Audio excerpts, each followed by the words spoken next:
home, and I'm here today with Michael Ruffin. And good morning. Good morning, everyone. Good morning, Kadeni. How are you today, sir? Good. How are you? Where are you? I'm out in Colorado, and I'll tell you, this week's weather is a perfect example as to why we're trying to do this indoors now instead of outdoors. 2 days ago, it was 60 degrees. Today, it's 1, and we've got fresh snow. Wow. This is why we want to go from outdoors to indoors, and why we only can train the kids from April up to sometime September or October. This is why. Our Wow. weather is bipolar. I just came back from Hunter Mountain yesterday skiing. All my family skis. I don't understand why people go through the hassle of trudging across the snow and all the layers, and you take your helmet off and you're all red and you run.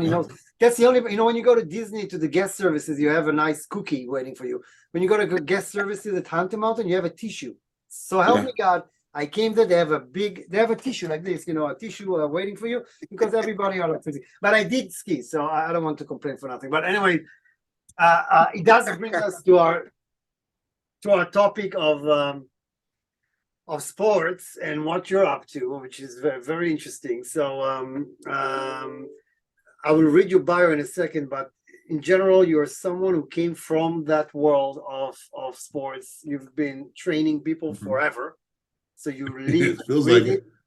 Since 2000 and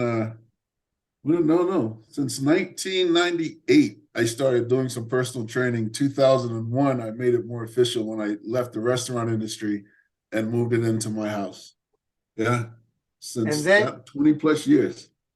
Yeah, and then you came up with an idea that you thought there's a gap in the market. We'll talk about it, of course, in a second, but that young folks don't really have a solution when it comes to gyms and all of that. And by the way, I see it with my own kid, as I told you before. He's working out and everything, and I needed to call the city sports place and sign papers that he can start at 13 instead of 14, and they give him trouble, and rightly so, because they don't want people that are too young to do stuff like that. But what about those who want to become athletes? What about those who need it for health reasons? People that have obesity, children that have different issues. And what about a place that maybe combines both the needs of the grown-ups and the kids? They can work out together. So you came up with an idea that basically the thought is like, how come nobody done it before? If you want your kid to become an athlete, you may be able to do so by going to a very expensive resort. I don't know how many hours away from your home. You need to relocate, all of that mess. No solution, where actually there could be one. So just a couple of words about Michael. So as he said, a sports veteran with entrepreneurial mind. He came with an idea that might disrupt a $1 billion market. Michael is aiming to change the scenery of the gyms, as I've described, but we'll get into it in a second. He spent, and we'll talk about that as well, 20 years with his first passion in life as an executive chef.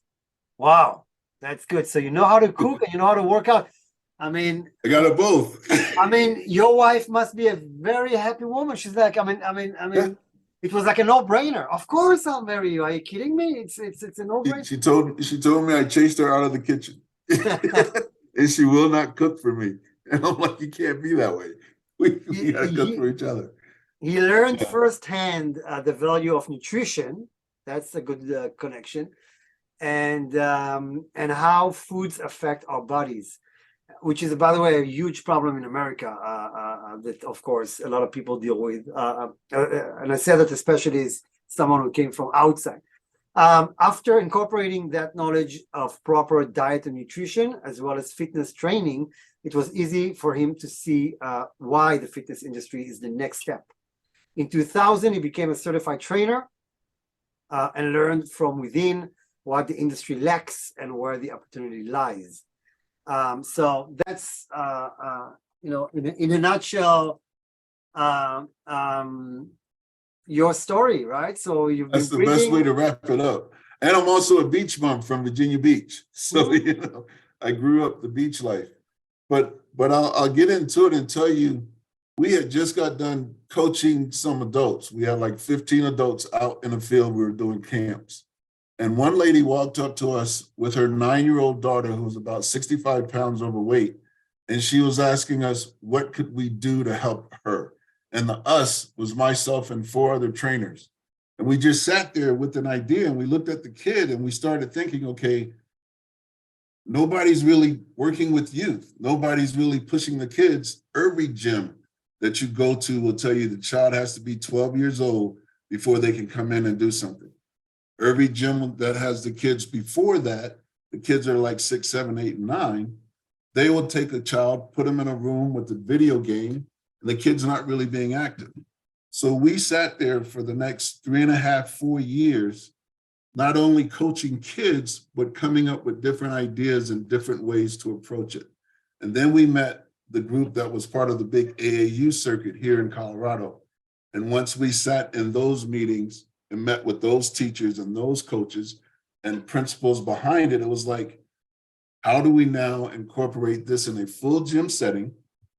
Whereas I've told you, parent works out, and the same time the parent's in the gym for an hour and a half, their child is over here working out with the coach on their size equipment, age specific, all the way in.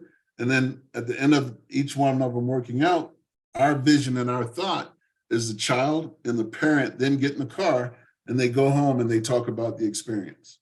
And that has been the driving force for the last 7 years as to how do we pull all this together. And that's what we've been doing. You know, I have all these questions here for you, but again, as an outsider looking in, obesity, I mean, obviously your solution is for solves a lot of different issues. You know, health is just one of them. But just before we start, and I have all these questions here for you, when you look at obesity in the States in particular, you know, I read somewhere an Israeli ice cream chain came to the US and they said we had to take the ice cream sugar levels up 30% to fit the people in New York. They opened several, and when my wife and I moved here, she's from Finland, I'm from Israel. She said the same cereal when you buy the Kellogg's is way sweeter here than it was in Europe. And I remember, you know, I went flying and I see at 6 a.m, a kid that he's not very, you know, had his issues, you know, drinking a huge Coke like this at 7 a.m, and the kids are and the parents are there. They all buy Wendy's and McDonald's, and I'm like, but shouldn't you guys be even more cautious because you're pretty big. You should watch it, and yet no, they feed more and more and more. They drink sugar, they eat sugar, and so it's lack of education. I mean, why do you think we see that? Why is that such a big phenomenon here that you don't see in Europe or Canada, or I don't know? I'm going to say that I'm going to say this, and I don't want to upset anybody who wants to think about investing in me, but it's a fact. America is the most obese nation of all nations because we have so many preservatives, supplements, sugars in our foods from all levels. And what we are doing now with meats, with the steroid injections and things of that nature, we do more negative things to foods than any other country that's developed. It is really the American way. It's like we can counter it through exercise and movement, but if you're a parent that's listening to me and you think about when Nintendo first brought out, or Atari first brought out the video games, our kids went from running around outside to sitting down in front of a TV. The youth obesity level increased over 35% over the last 10 years through video games and everybody taking a sit-down methodology. And until somebody starts to look at it and wants to really embrace it, address it, combat it, and change it, it's not getting any better for our kids. It's really not. And I saw this thing the other day on the amount of sugars in Coca-Cola, which is still the highest. Mountain Dew is still one of the higher ones. Lipton sweet tea is a high one. I drink Red Bulls. I drink one Red Bull a day. It's my coffee, an 8.4 ounce. It is still 3/4 packed with sugar. And you go all the way down the list, and they say the only thing that doesn't have that much sugar in it is bottled water. Everything we do is sugar induced. And if your child is not active, if you yourself are not active, it all winds up on your hips, it all winds up around your gut area. Diabetes is huge, not only in the Black country, I mean, in the Black environment or community, but also in the white community, the Latin community. Ours is worse because of fried foods. I'm Southern. I can't make fried chicken, and I'm a chef of 18 years. And I just refuse to do it. But until we address that issue won't change. And the food side of it, we are so hooked on it that the food industry is not going to change its ways. They know what they're doing, and it just won't change. So the only outlet we have is to be more active again as we were 25, 30 years ago. I'm 58. My daughters are in their 30s, but we've all been active. But I've got family members that are obese because I took one route. When we moved from Norfolk to Virginia Beach, I took on the beach life. Can't walk around in trunks, you know. 200. If you're 225 to 50 pounds like I am, it best be muscular and not overweight. So that's the route I took, and we embrace that and push it. Look, it's a fascinating topic, but I have a lot of questions to ask you. But I'll Okay, just tell you that okay. in Israel, there was a fight between the food companies and those who were watching the health of people, and they won, not the food companies. So there are stickers telling you this is too much sugar, this is okay, this is good.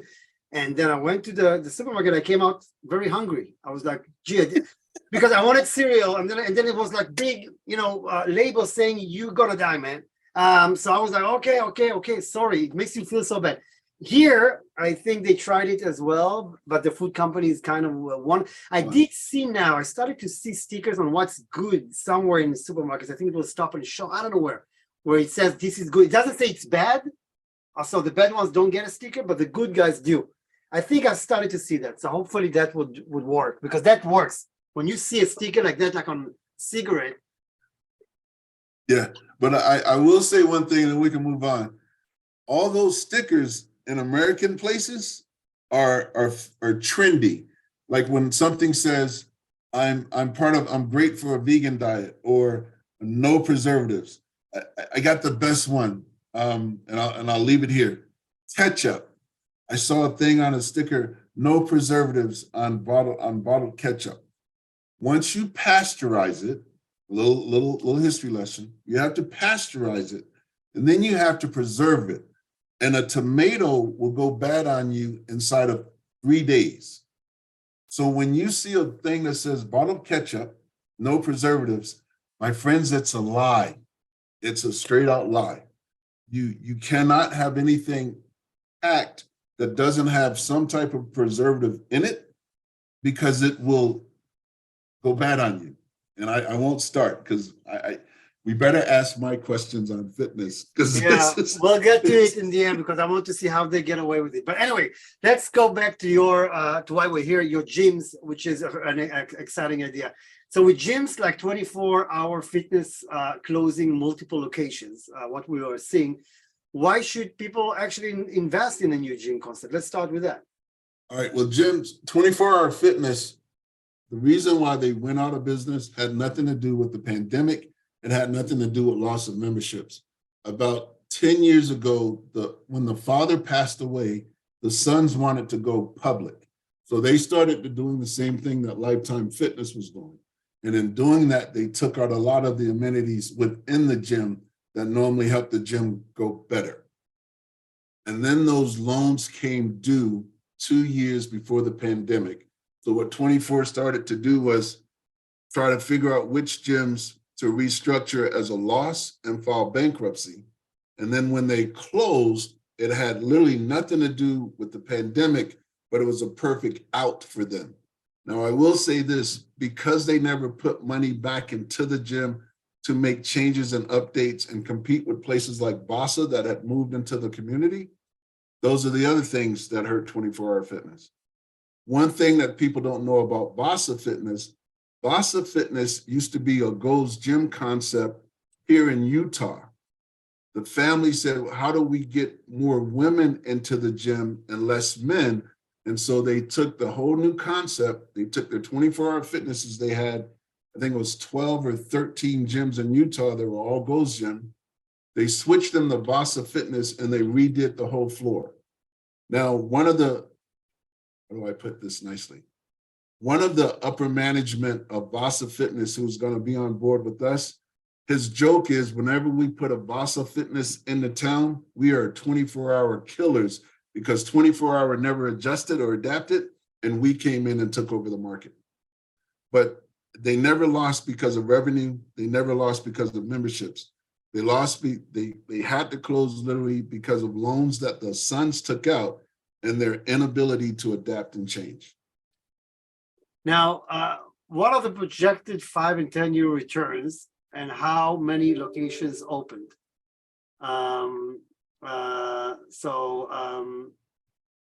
Let's talk about that. Okay, on average, a big box gym is anything that sits over 50,000 square feet. On average, they'll average $5.5 to $6 million per year. No, I'm sorry, $4.5 to $5 million per year for a big box gym. Because of our youth concept and going with a larger box model of 60 to 90,000 square feet, we have a projected figure of $7.5 million by incorporating the youth piece to it. And our youth piece also includes AAU. So at 5 years, I think our projection is to have at least 9 facilities open and an average of $67.5 million per month for those 9 gyms, or $810 million per year. At 10 years, our projection is to have a minimum of 23 locations open, roughly $172.5 million a month, and $2.7 billion per year in generated net revenue, or gross revenue before we break out the nets in the EBITDA. And the interesting thing here again is the heart of what you do. It's not another chain of gyms. It's not just, hey, I'm going to do it better. I found a better territory that nobody's there. You actually found a new formula or an idea to fill in a very, very specific gap. So that leads me to ask you, what's the marketing difference of Ruffhouse gyms and how it will affect the growth potential? And of course, we'll discuss what I've just mentioned in more details in a minute. Okay, I'm gonna do it this way. Our goal is to follow the Midwestern AAU circuit as it relates to sports and kids. In the Midwestern circuit, there's 500,000 kids that are actively participating in the clubs that are AAU sponsored. I'm gonna go down the list, so I'm gonna read it off. It runs from Montana through Wyoming, Colorado, Oklahoma, Texas, New Mexico, Arizona, and Utah. A club, an AAU club, is a sponsored sport that is recognized by the AAU. Now in Montana, they have 128 clubs. So our goal is to put 2 locations in Montana. And in Wyoming, they have 36 recognized clubs. We'll put 2 clubs up there also. Colorado, we have 125 clubs. We want to put 9 clubs here, and it shows that we're going to be based and started here in Colorado, and that's why. Oklahoma has 107 clubs. Our goal is to put 3 locations there. Now, Texas is doing kind of what we're doing, but they've never really put it with the AAU backed piece to it. But you can actually go to Texas and find clubs that are both adult and kids all under the same roof. But not with the AAU sponsorship piece. Texas alone has 1,071 clubs that are recognized by the AAU. So in Texas, our goal is to put 10 locations. New Mexico has 54 clubs. We want to put 3 locations there. Arizona has 285 clubs. We want to do 5 locations there. And Utah has 154 clubs. We want to do 4 locations there. that gives you our first base of 38 clubs, and we can have those clubs all open within a 10-year period. It's a matter of how do we fund it and how do we then go out and get the buildings. Now, I will say the one thing that's going to help us with buildings is Amazon. Amazon has put a lot of the big box retailers out of business. So some of those big box retailers sits at the end of a strip mall. Sears has closed down. Dillard's is looking at a closeout. We know grocery stores went through their battles, and some grocery stores closed, and those big boxes are sitting there. So my brokers have found spots pretty much in every state that we can move into and grab those big boxes first, and then host our AAU sports. So that's our growth plan as we start, literally to follow the Midwestern circuit, be a part of it, get entrenched in it. It opens the doors to competitive sports that no gym has thought about. That one I can say point blank. And what's the advantage of being an AAU host facility? AAU sports are local, regional, and nationwide. And by that, let's say tennis, because we want to incorporate tennis as part of our game. So in tennis here in Colorado, like our Thornton facility will have 5 tennis courts. So we can host local youth tennis competition.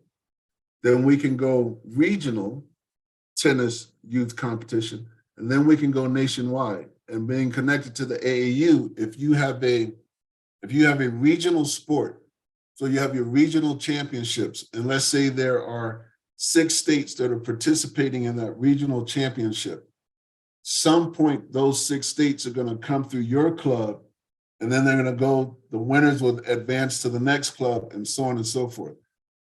But you have now access to 6 different states bringing their teams that could be anywhere from 10 kids to 40 kids flying into Colorado, having a host game, and then the winners from those games then go to the next club and the next state.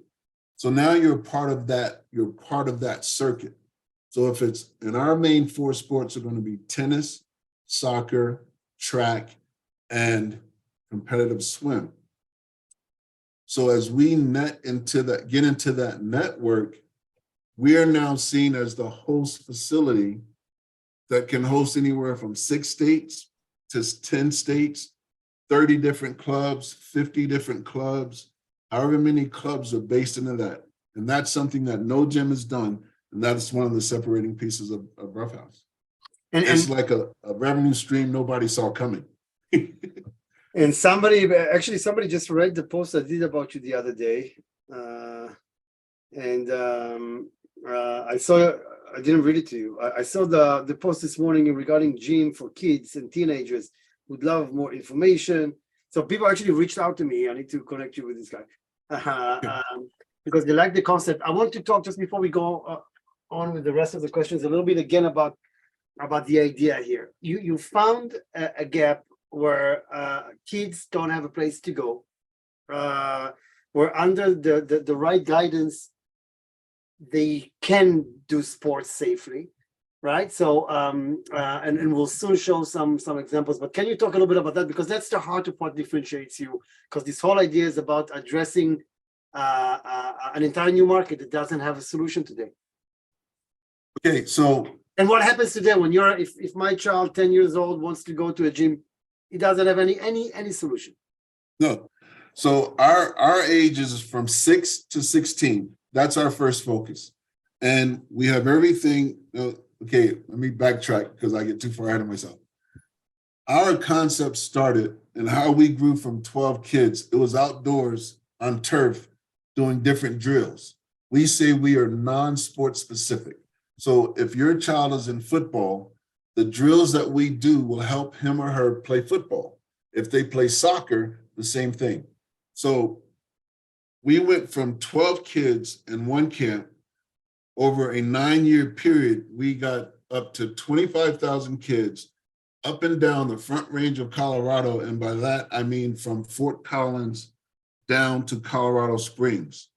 I can't tell you the distance of that, but I can tell you that my father's from New York, so that's like going from Hempstead and covering all 5 boroughs and just on the weekends. So it was a Friday, Saturday, Sunday, Monday training, but we did 6-week courses. And so what we found was we get the kids active, we get the kids moving. When we put the gym concept together, I found a company that actually has, and if you can put this up on the screen now, there's a company that actually puts out different pieces of equipment for the different ages of the child. So we have, and it takes, if we put it all in one room, it's roughly, it needs to be 7,000 square feet of space. But once Denny puts it on screen, you'll see that each piece of equipment, each section of that space is aged appropriate. Now, what we're doing in our boxes, each of our big box gyms will have open field turf for open floor training, which is what we've done. Is this it? It's not that one. It should be, that's the adult side, and that's a cool picture. But it's Oh, I yeah. sent it to you. I got It was Is that it? I don't know. This one? youth floor. That's it. The Youth Fitness Center. Now, if you look at it, you see there's small equipment to the left side. It says 3 to 5 years old. And then there's some equipment that says 6 to 8 years old. Then there's some equipment that says 9 to 11 years old. Then there's some equipment that says 12 to 14 years old. And again, up in the upper corner, it says 15 to 16. That requires 8,000 square feet of space if we were to put it all in one room. Now, the way we've set up our gym is we'll have some turf in it and we'll have some closed off space in it. So if your child is, say, 6 to 8 years old, our goal is, and the reason why we're going for the bigger boxes, we'll have a space where the 6 to 8 year old equipment is in that space with artificial turf. We'll have at least 3 to 5 coaches in there at a time, depending on how many kids are in that class, and we keep that child active. And that goes again from 6 years old, 9, 11, 12, 14, and 15, and 16. Everybody has a little place. Everybody has equipment that's age geared for them to be in it. Our 3 to 5 year old equipment, if the mom has any from a newborn up to a 5-year-old, those will all be kind of in the same area, kind of what Vasa 24-Hour Fitness Choose does now, where they try to put all the kids in one space. But we're going to open that space up. And again, this is why we're looking for bigger boxes. So as we open that space up, we can keep the younger kids off to one side. We can keep them engaged doing one thing. We bring the older kids over here to do something different. But as you see, there are 0 PlayStation, Nintendo, Atari, video games of any sort. Now, the flip piece to that is we have a virtual room that I don't think I've shared with Denny. So if your child is 16, 17, and 18, or even 8, 9, or 10, and wants to play like a game that's Wii on steroids, we have a virtual room set up to where it's not none of this, but the entire body is being active, moving around, doing things. Thank you for this. Now, we'll go back to a couple of more questions. Does the 4 sports you've chosen to focus on allow for any other sporting events? Yes. For example, our tennis. We have tennis. We can do volleyball. That whole thing that I hate right now, pickleball. Because even though pickleball is a huge sport for the older folks, it hasn't really gotten into the younger folks yet. And our tennis courts, because there are smaller size for the youngsters, we can actually use that same size for pickleball. We can also use those same courts for volleyball. So that's 2 drills there. Anything that's done on the field, from soccer to lacrosse to, they're doing flag football now. So all of those things can also go inside. We're not doing diving when it comes to the swim piece, but any type of aquatic sports that are going on for kids, those can be used in our aquatic piece. I ran track and field, and I know of at least 30 different things that we can do on the track and field area that is other than just running.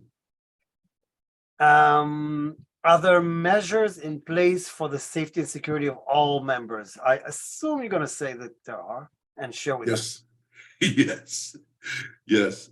From the kid side, we have an overabundance of cameras set up so that while you're working out, you can also look up on monitors that are on the adult side. You'll see your child, you see what your child is doing, where they're at, in whichever room that they may be in. We have actually taken a step to get a security team, an armed security team, to post up in the building. And because we have kids, we also have I'm working with a doctor here that will have a nurse on all of our facilities that are open up. And, we've got the defibrillators. We have an overabundance of those set up as well. We took that into consideration big time. Is your price point too high or low as it compares to other facilities in the market? Where is that? We took that whole join now for $9.99 for this rate, but if you want to increase and go to the other side, you pay $25 to $35. We took that out. Our price points are point blank. It's $25 for a single. It's $45 for a couple. And a family, our membership is $90.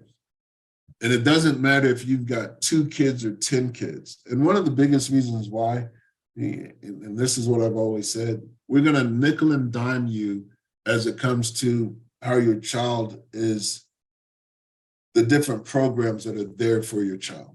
Our base membership, that room that you just sold that has a different equipment in it, our base membership of $90 covers that.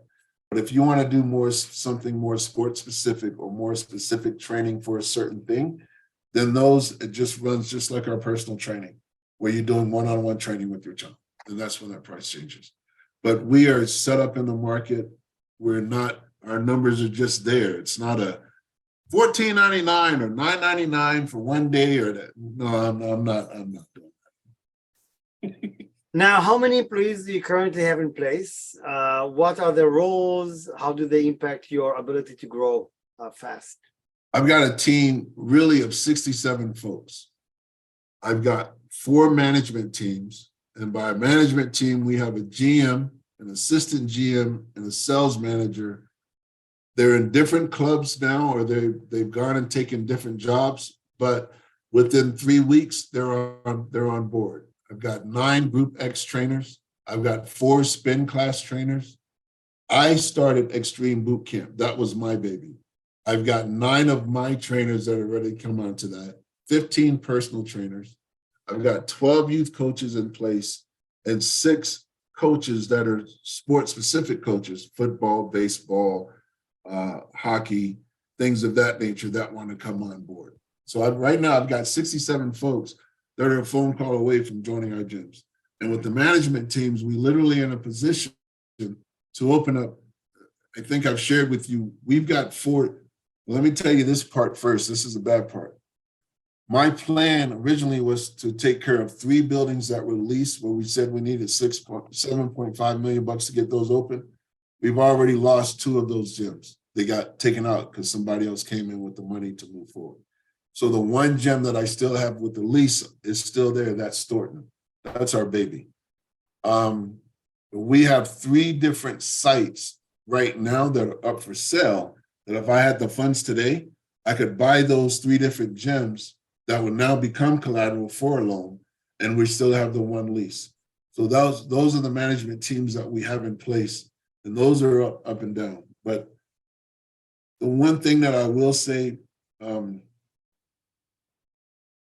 Colorado is a very, very fit state.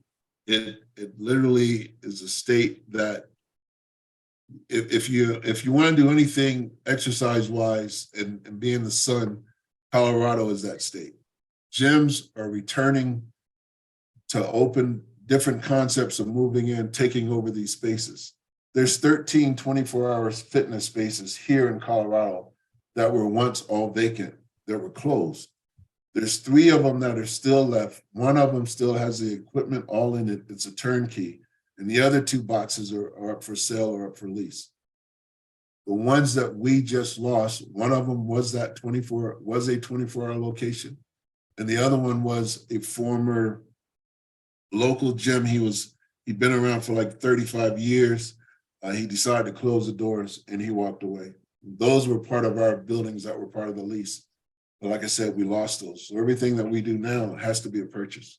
The only one lease I've got in place is that Thornton location. And this market is literally turning back around. The fitness industry nationwide, if your state was a busy state with fitness before the pandemic, it is now getting back on its feet and those boxes are being picked up. So please keep that in mind. But yeah. And if you were funded today, how soon would you be in a position to open the first? Our first gym could be opened up within the next 3 months. We have the rendering that you showed, that was, I said, jokingly was the adult side. All of our equipment will take 12 weeks to be, it's all fabricated. We're not part of, if you wanted to pull up one of those other pictures that are part of the one that you just showed, nothing that we're doing is a typical fabricated looking gym, or a typical gym with the typical equipment in it. That floor, the company that we work with, all of those pieces are fabricated. The company that I work with typically does colleges or pro sports training facilities. Everything that you see on there, equipment-wise, has been customized to my specs and my colors. So when you walk into a Ruffhouse gym, nothing on that gym floor looks like your traditional Hoist or Life Fitness or Precor equipment. All of it is this company fabricates. And what I've done, if you want to show a couple of other pictures, what I've done is made sure that we do not make a gym that is intimidating to females. The biggest color scheme of colors that intimidate women, that's our floor plan there, is red and black. So I made sure that our base colors are yellow and blue, which represents the beach and sand. So I made sure that when we put our floor plan together, cardio is spread around. Nothing is necessarily in one group.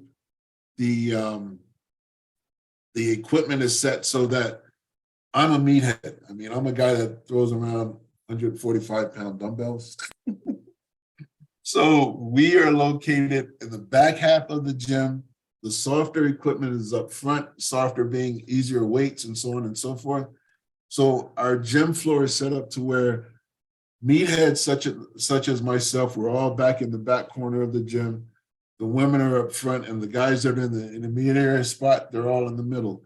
This cage system right here that you're showing now, no gym you can walk into no gym and see that. If you look closely in the middle, you see the benches in the middle. But then if you look off to the back half of it, you'll see that there's different pieces of equipment attached to it as well. So each station can have 4 people working out at each station and not interfere with the other person. We have set that's called our rack system. We've set that up in a way, and that's 10 different systems there. So 100 people can work out in that area at one time and not be on top of each other. Wow. Those are the things that separates us. And those are the things to where I'll stay right here for a second, Denny. A typical gym will have a member that'll be in it for anywhere from 3 to 5 years. The way our gym is set up, let's say your child wants to go to college. So your child comes in, your child's on one side of the gym. Once that child hits the age of 16 or 17, and he's signed off on by one of our coaches, that child then goes to this side of the gym. And if your child wants to go into college, the very same pieces of equipment that child will see at a college, that child now sees in this gym. So our lifespan for the parent can go anywhere from 3 years to 15 years, depending on how soon they bring their child in our concept and how their child grows with our concept. We wouldn't be looking at this typical turnover of a traditional gym member because we got your kids. So as your kid gets involved in our programs, let's say they get involved in AAU, let's say they want to take it to the next level. Your child has the ability to continually grow in our gym. That's going to keep you as the parent in the gym, and that's going to help your child stay in the gym as well. Thank you. The dog's playing with a toy in the background. I apologize. Yeah, now with 15 former 24-hour fitness locations, being in the turnkey position to quickly open, how would you approach them and why? First thing we would do is we take the basketball court out. The biggest complaint about the old 24-hour fitnesses is they don't have enough room for cardio. And they didn't really have enough room for people that want to do stuff. So HIIT, high interval training right now is one of the biggest things. So we take the basketball court out of any piece of any of the 24-hour fitnesses. We expand into that with our HIIT track, and we move 1 or 2 of the cages in that. The one thing that I've told our guys that are looking at these spaces is the spaces that are joined to that 24-hour fitness, the next space next to it, I want to take that space too, because we'll have the 24, we'll make that the adult piece, and depending on the building size next to it, we'll make that the youth. Any 24-hour fitness piece we pick up, it has to be able to expand to the space next to it so we can have both our adult and our youth piece active. That's how we approached it. Great, thank you. What's the current approach to locating the spaces that are needed for the successful growth of Ruffhouse gyms? Again, we're taking the Amazon approach. We're taking the buildings that lost to Amazon, all those big box retailers that are 70, 80, 90, 100,000 square feet. We're going after those first. Here in Pueblo, there's a Sears end cap at the end of the mall. We want that building is one of the biggest buildings on our list. It lists 115,000 square feet. They want to sell it for $6 million. We want to raise the roof and put turf on it, 2 competitive soccer fields in that facility, because between Colorado Springs and Pueblo, which is roughly an hour-and-a-half drive, there are 35 soccer clubs alone for youth soccer that's in that market. So as we take a big box, we figure out what's the biggest AAU sport around it, and we make that big box host a host facility for one of those sports. And that's how we approach our growth. We look at what Amazon killed and we pick it back up and make it better. My last question for you is, why would parents choose to bring their kids to Ruffhouse gyms versus other facilities that offer youth programs? Well, most of the places that say they have youth sports, they're going to be limited. And your child's going to get there and he's going to wind up sitting in a room, or they're going to have somebody who's going to say, we're going to all go play basketball today. And you're working out, but your child is only doing 1 or 2 things. At Ruffhouse, since again, we're non-sport specific, we're doing everything with your child. We got your child moving this way. We have your child moving that way. One piece that we haven't tapped on, we also have an educational piece. So as I've told people, if your child is athletically gifted, but academically challenged, we have tutors and a computer lab in the gyms. So while you're working out over here, your child can actually be doing studies over here and getting help, getting educational help to help them in the classroom. These are things that no other club has talked about. No other club is doing, but that's what we do at Ruffhouse. I have a question. Somebody's asking, do you prefer leasing to buying your locations? But the locations, we want to buy them as collateral. Now, if we've got somebody that says, you know, we have a facility that we don't want to sell, but we will love you in it, that's an opportunity we could all look at. but for the most part, collateral wise, I know if I was the investor, I want my money collateralized as well. And that building being purchased is going to be better than being leased. I fully understand the mathematics of that. But I know that there will be some buildings that some folks will be like, we can lease you this space, we just don't want to sell it. And others do the same thing. I mean, like, those 24-hour gyms and all these guys, are they doing the same thing? Are they buying the buildings, or how do they do this? The only concept I know that straight out buys their buildings is Lifetime Fitness. But Ram Akrati, all of his business, all of his buildings and the land that they're on, he's purchased all of that. And if folks don't know anything about Lifetime Fitness, Ram started here in Colorado Springs. He left here. He worked for Swim School USA. He then went up back home to Minnesota. His first gym was 50,000 square feet. He got three loans, I apologize. One was for $4 million. One was for $6 million. Then he had to get a loan for $24 million. And when he did that, he had to go public. All the big buildings that you see Lifetime Fitness in are a result of that. But I'll tell you that after 10 years and 97 buildings, he was $1 billion a year company, and he bought his investors out in 10 years with 97 gyms. Right now, I think they're at 115 gyms.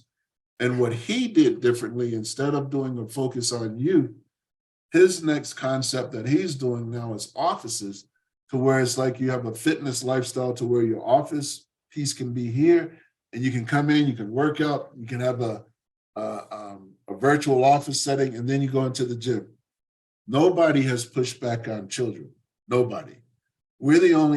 I can say wholeheartedly that I'm the only concept that's looking at something for kids from an educational standpoint. We work with our local parks and recreation that would be in that city. We work with the school systems that's in that city. We are the only concept that I know that's doing this, and this will be our impact on the fitness industry. And why I say we are literally the next step in the fitness industry. Because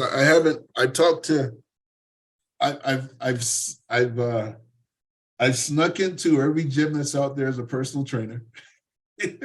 I've met some of the best GMs, and they'll tell you point blank, our corporate, that's not part of what we're looking to do. It's a concept that's missing. Nobody's looking at kids. We say kids are in our DNA. We started with the youth piece first before we even put the gym piece together. I was looking for companies that work with kids on an entirely different level. And then I got a hold of Brian, who works for the company that designed all of our equipment. And he's like, if we merge these two together, there's nothing that anybody can say is we do not look like the next gym up the street. We are totally different. And it hits first. We have questions coming from different people here. So, okay. What's the minimum investment with you that you're looking for? I need to get started, especially now that we've lost the other gyms. I'd ask for at least 10 million. And what that'll allow us to do is buy one space and get Thornton going. That would be my minimal investment to help us get the doors open. But I think the question is, what's the minimum investment per investor? If that you would be willing to accept. If somebody would come with $500,000, $100K, what would be do you have any minimum that you thought about? No, I haven't thought that way, sir, no. Right, okay. I will say that our first goal is 3.8 million. However quickly we can get to 3.8 million, that secures an open Thornton's. So if everybody comes together and says, Michael, here's your drive, the goal is 3.8 million or 4 million. However we push that piece together, that would be totally acceptable. I can tell you that the first 200,000, once the lease is finalized, I will need to show the first 200,000. Behind that, we want to have it, because the 200,000 is the deposit. Then behind that, we want to have at least the first $1 million in place so that we can start doing everything from there. That's the best way to put that. more questions. Can you talk about the swimming part of the business? A pool seems to be a heavier expense to build into this concept. The pool is a heavy piece, but here's the other side of that. There are swimmers in every state that want to compete, but they do not have competitive swimming pools. So there is a need to facilitate there, and that is why we're doing it. When we do a competitive swim pool, if your team literally, the payments from the team to have that as a home field actually covers the cost of putting that swimming pool in. And by being the host facility, every time you host a sport, there's a deposit that's made from each team that again covers the cost of that swimming pool. What about pre-existing health conditions? We all have something, but what everyone has found, even doctors are telling you, your body never quits until you do. Your body doesn't quit. So if you have something that's going on, getting yourself active first as a trainer, that's the first thing I would tell you, because your body doesn't quit. It then becomes, once you're actually moving again or being active again, then sometimes if you listen to your body more so than the doctor, your body will actually tell you what your body needs. If you're a trainer, if you're my client and you came to me and said, I woke up craving, I'm gonna say spinach. It's because your body is needing a certain piece of iron that spinach is gonna deliver. It doesn't come in a pill, it actually comes in the food. So if your body starts telling you, your brain, that we need more spinach, that is why. We all have something going on in our bodies at this level or this level. As long as you can move, as long as you can make some type of movement, that's where you first start at. I don't care what your pre-existing condition is, because I've had many clients that had X, Y, or Z. The first thing I say is, let's just start moving and go from there. Do you have NGO or grant support? We haven't gone that route sometimes because of the time it takes. One part of the conversation that Denny and I had that I haven't shared with anybody, I moved here from Atlanta. I'm in Colorado, and I've dealt with some people that say one thing, and the time when money hits the bank, then it's a whole other conversation. And now I found myself behind the 8 ball, trying to keep everything moving forward. That's why I haven't sought out grants or anything of that nature, because I thought the money was covered until it was time for it to go in the bank. Another question, what is the expected time horizon for an exit for an investor? Do you have any idea how many years do you think? Well, yeah. The way I've set it up, you can walk away within the first 3 years, depending on what your investment is, because I don't want to put this. If we're averaging anywhere from $600,000 to $800,000 a month in revenue, I can go and secure a traditional loan and everybody's covered. Our goal is long-term growth with an investment group or investors. And if they say, Michael, we're going to sit with you for the next 5 years and our exit strategy is going to be this, I'll be okay, fine. If we want to sit with you for 10 years and then we want this on the backside, I'll be okay, fine. The whole goal is to get the doors open and grow. And we can discuss that one-on-one or however you want to put that.